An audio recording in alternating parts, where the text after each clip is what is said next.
Hello everyone, you are all welcome to lecture number 589, and today I am going to discuss the very important grain that is called wheat and its health benefit.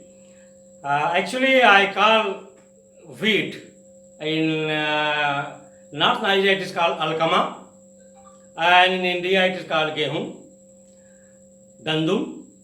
And this wheat is the king of all grains in the world. It is the king in the sense that today the global production of wheat is more than 800 million metric tons, and more than 7 billion population in 2020.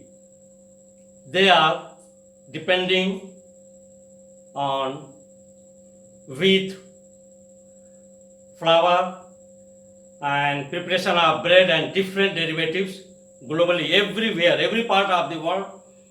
It is very much light green. It is called, cereal. Cereal means it belongs to grass family, and those grains which are obtained from grass family like rice, like corn and some other, they are all together called cereals.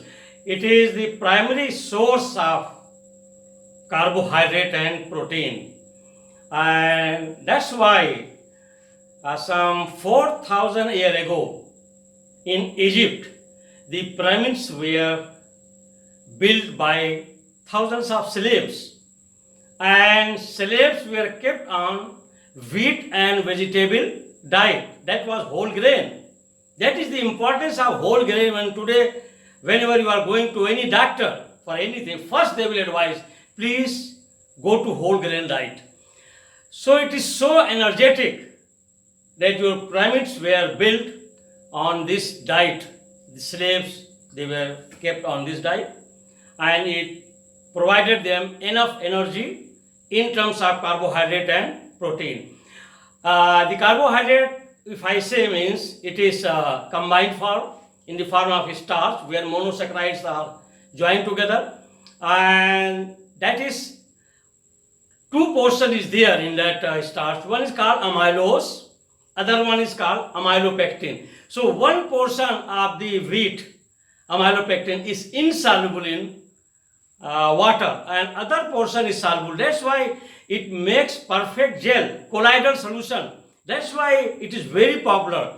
Out of this wheat flour, we can make very good flour powder form, and then with the help of water, we can give different type of shape like bread, chapati, so many others. So that is the important. And the protein part, it contains also two type of protein. One is gluten and gluten.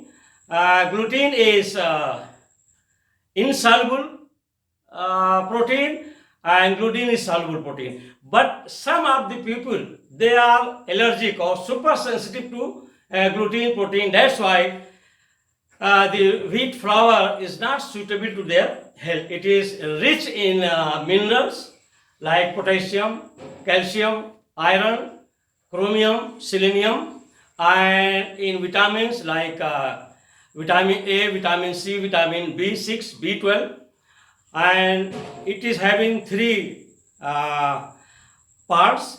The uppermost part, that is brown, it is a hard shell, and that one is actually removed when they are refining it, and that is the 60% loss of mineral and vitamin, because that brown is rich in chromium, selenium, potassium, calcium, and in B6 and B12 vitamins. The second one layer is called, that is endosperm, and the innermost is called germ. So these are all uppermost, middle and inner, and once it is refined, we are losing a lot. That's why the most important thing is that we must use That is called whole grain without doing any refining. Otherwise, we will lose lot of its nutritional value. It is very rich in antioxidants also, and these antioxidants, what it is present here, that is called phytic acid. This phytic acid is one of the antioxidant. The second one, there are three ligands. Their ligand is phenylpropane, diphenylpropane, and ferulic acid. They are very powerful antioxidants which are present in wheat. And this diphenyl and this is monophenyl propane. This is a propane, and this plays very important role to reduce the oxidative stress.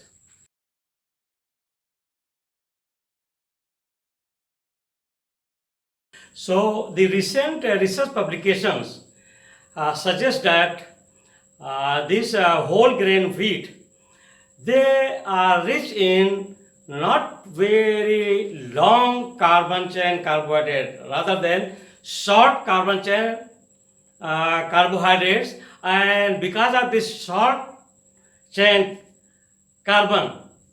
carbohydrate, they are prebiotic. They are very good for our gut bacteria and also for our digestion.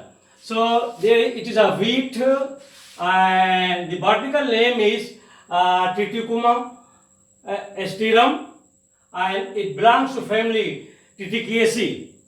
Actually, Triticaceae, and also we can call it grasses family. Number one, wheat contains 76% carbohydrates in the form of starch, only 2% are in the form of sugar, that is monosaccharide. You know, when we are saying carbohydrate, it is without taste and with sweet taste. If it is sweet taste, it is sugar. So that sugar with sweet taste is only having 2%, rest are without taste. Number two, wheat provides good amount of minerals and vitamins. 1 ounce means 28 gram of wheat will contain fiber 3 gram, manganese 69% of reference daily intake, that is RDI, phosphorus 15% of RDI, thiamine 14% of RDI, magnesium 12% of RDI, copper 9% of RDI, zinc 7% of RDI, iron 8% of RDI, vitamins C, B6, A and B12. Number three, wheat has bran. It has three layers. One is bran, that is outer shell, and the second one, that is your endosperm. It is a middle layer, and this middle layer is mainly full of fiber and carbohydrate. And the third inner layer is called germ, and that is inner layer, and that contains nutrients and fiber. But most of the vitamin and nutrients, they are present in upper layer, that is your bran. And once it is removed, when it is refined, that's why we are losing lot of its nutritional value, vitamins and antioxidants also. So my recommendation, if you are taking any grain, it should be whole grain. Don't temper it, don't refine it. Otherwise you are going to lose its lot of nutritional values. Number four, it is rich in antioxidants. And I have already discussed the antioxidants, and I have given the structure of those antioxidants like phytic acid, lignans, ferulic acid and sulphur compounds. And number five, wheat reduces the risk of obesity. Actually, whole grain wheat, if it is taken, it will reduce the chance of accumulation of extra fat in your belly, and it will reduce your obesity. But if it is refined, then it will contribute to obesity. So go for whole wheat, don't go for white flour which is refined. And I am sorry to mention that in most of the countries, whatever breads are available, mostly they are refined ones because of their commercial and marketing value. And then obesity, eating whole grain may lower the risk of heart disease also. And you know that wheat is also rich in antioxidants. So if you are taking whole grain, which is rich in antioxidant and minerals. It can also lower the risk of heart attack, heart disease. And recent studies suggest that whole grain is rich in fiber and magnesium, and that help the risk of type 2 obesity. Magnesium and fiber is a complex fiber that stays in our stomach for a longer time, and it also acts as probiotic because it is very good for our gut bacteria.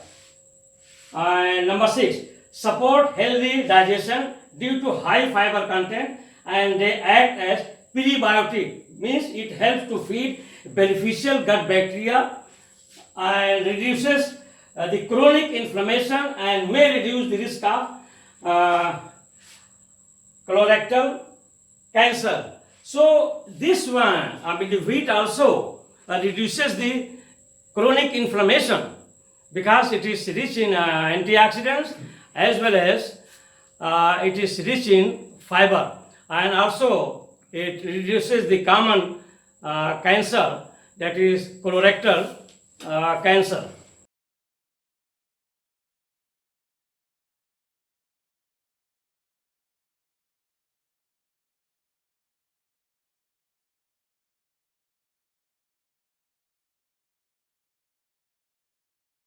So thank you very much for watching the lecture, and please go for whole grain diet and avoid refined products. Thank you very much for watching the lecture.